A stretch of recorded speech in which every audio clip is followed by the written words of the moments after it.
Bismillahirrahmanirrahim. Assalamualaikum warahmatullahi wabarakatuh. Selamat pagi dulur-dulurku sekalian, semoga sehat dan bahagia selalu. Hari ini kita mau bahas masalah waktu yang terbaik buat beternak ayam itu kapan sih lur, gitu kan. Pasti banyak yang nanya. Nah, menurut saya waktu yang terbaik itu pertama ya yang pasti ketika siap lah. Ketika siap ada niat buat usaha, itu insya Allah teman-teman udah bisa memulai beternak ayam. Itu pertama. Nah, yang selanjutnya yaitu kalau musim menurut saya itu nggak berpengaruh, karena ketika teman-teman beternak ayam, teman-teman mau nggak mau itu pasti mengalami semua musim, entah itu musim kemarau, musim penghujan, mungkin musim durian, musim mangga, mesti teman-teman inilah mengalami lah. Jadi nggak masalah mau start di musim apapun. Yang jelas gini lur, pertama teman-teman kan menentukan konsep dulu, pertama. Kedua yaitu tadi setelah menentukan konsep, baru teman-teman hitung kira-kira teman-teman tuh bisa panen berapa bulan, katakanlah 3 bulan gitu ya, 3 bulan karena pakai full bore misal. Berarti ya teman-teman mulai 3 bulan sebelum hari rame-ramenya. Misal kalau di Indonesia kan mayoritas muslim, ya pasti Ramadan sama Lebaran itu kan pasti rame-ramenya, ya wis berarti 3 bulan sebelum Ramadan, April, ya wis teman-teman mulai di bulan Januari, misal pertengahan Januari gitu. Jadi bisa panen dari mulai pertengahan Ramadan sampai Lebaran, itu juga bisa loh. Nah, kalau teman-teman pakai ayam yang tanggung seperti ini, ya teman-teman beli, kalau misalnya sekarang ya mau mulai, oh kurang lebih Lebaran 1 bulan lagi lah, 1 bulan lagi. Terus teman-teman nyari ayam yang agak besar, lebih kecil dari inilah, yang agak besar gitu, belum sekilo gitu kan. Silakan teman-teman beli, nanti supaya pas masuk Lebaran itu bobotnya sekilo lebih gitu loh. Nah, kenapa? Karena gini, mungkin hampir seluruh manusia sih, nggak cuma di Indonesia aja, hampir seluruh manusia ketika ada long weekend mereka berkumpul gitu, ada kesempatan berkumpul lah. Ketika manusia ada kesempatan berkumpul, mereka pasti makan-makan, dan makan-makannya ya pasti pakai menu yang spesial, daging-dagingan, unggas gitu kan, ya telur tempe pastilah gitu kan. Nah, kapan sih waktu yang cocok buat berkumpul? Ya biasa kalau orang Indonesia long weekend, karena kebanyakan kan mereka kan ini kan urbanisasi kan, pindah dari desa ke kota gitu kan. Terus kalau ada long weekend mereka pulang terus makan-makan, konsumsinya naik gitu kan. Itu salah satunya. Jadi misal yang paling dekat sekarang kan Lebaran, ya wes Lebaran sebulan lagi gitu kan. Biasanya bulan-bulan Januari itu udah banyak yang kulak DOC gitu loh, kulak DOC besarin dan lain sebagainya, supaya pas bulan apa berarti pas bulan awal Mei lah, dari mulai akhir April sampai awal Mei banyak yang panen gitu. Walaupun disclaimer, yang berpikir seperti itu tuh ya nggak cuma kita gitu loh, pasti peternak-peternak lain, bahkan pemula yang lagi belajar itu pasti udah ngincer gitu loh, udah target, oh aku mau panen, mau panen di dekat-dekat Lebaran, jadi aku harus besarin di tanggal sekian gitu ya lor ya. Nggak cuma Lebaran, tahun baru, Natal juga bisa. Nah, kalau misalnya teman-teman pelihara yang seperti induan, ya ngapunten, mungkin telur kan kita nggak bisa ngontrol kan. Misal kita beli induan sekarang kan belum tentu sekarang langsung bertelur gitu kan. Bisa jadi bertelur 2 minggu lagi, 3 minggu lagi, ya mungkin jarak dari waktu libur panjang itu lebih panjang. Kalau misalnya mau beli induan sekarang, ya mungkin buat Natal dan tahun baru bisa nyetok lur, tapi kalau untuk Lebaran kan agak susah gitu loh.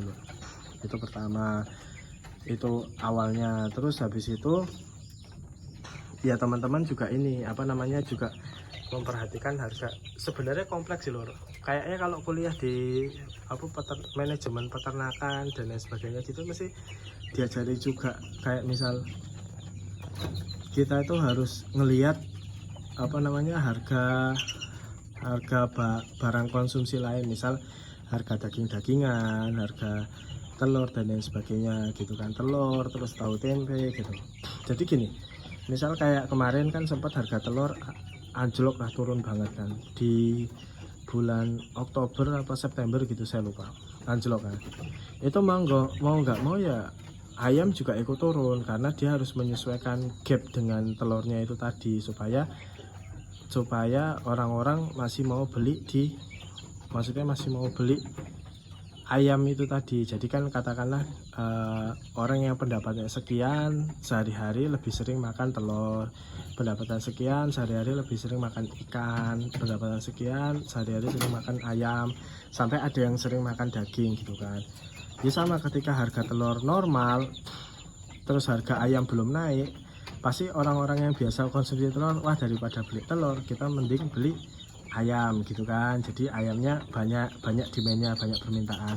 Lama-lama peternak juga mikir, oh permintaan ayam lagi tinggi nih, ya wis tak naikin harganya. Jadi naikin dikit sampai harga normal lagi. Orang yang biasanya beli telur ya balik lagi beli telur, yang beli ayam.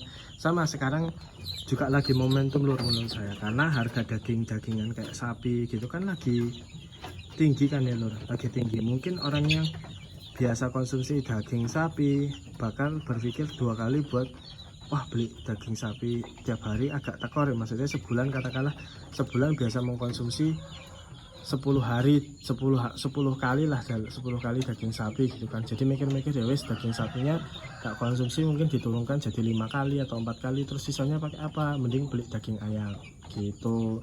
Jadi daging ayam juga kemungkinan ketika daging sapi harganya naik, daging ayam juga akan berusaha buat mendekati harga daging sapi, menjaga gap, intinya menjaga gap lor. Katakanlah daging ayam sama daging sapi gapnya 50.000, ketika naik jadi 120 ya ayamnya jadi 70 gitu sih. Mungkin kalau menurut saya sih ilmunya seperti itu. Jadi karena sama-sama barang konsumsi, mereka pasti akan saling menyesuaikan gitu kan. Intinya sih gitu. Jadi beternak yang baik itu ya kita tetap juga harus lihat pasar, walaupun ya memang kita nggak bisa memungkiri kita target panen pas Ramadan, ternyata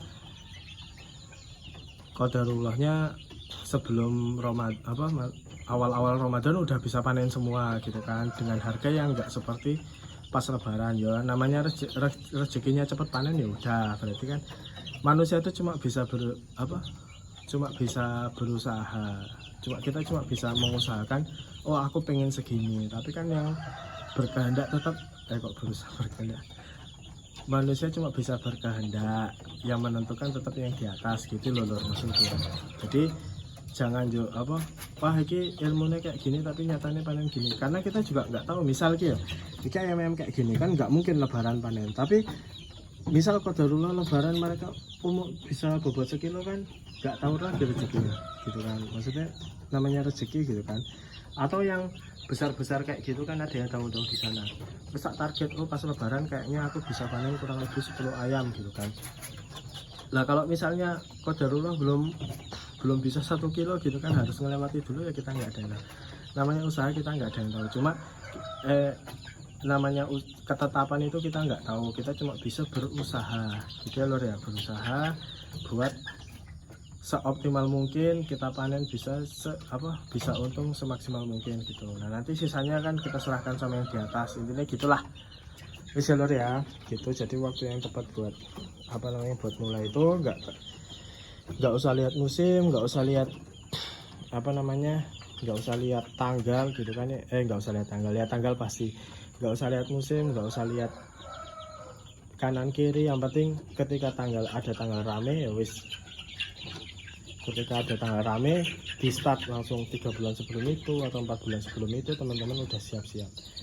Kalau yang jadi ya dihitung juga, kalau misalnya panennya kurang lebih sebulan lagi ya start sebulan lagi, kalau panennya kurang 2 bulan lagi ya start 2 bulan lagi, tergantung polaan di ujungnya lur ya. Kalau tanggung kayak gini ya misal kayaknya panennya 1,5 bulan lagi, terus mulai 1,5 bulan lagi ya gitu loh. Ya sekian dari saya, bila ada salah kata mohon maaf. Wassalamualaikum warahmatullahi wabarakatuh.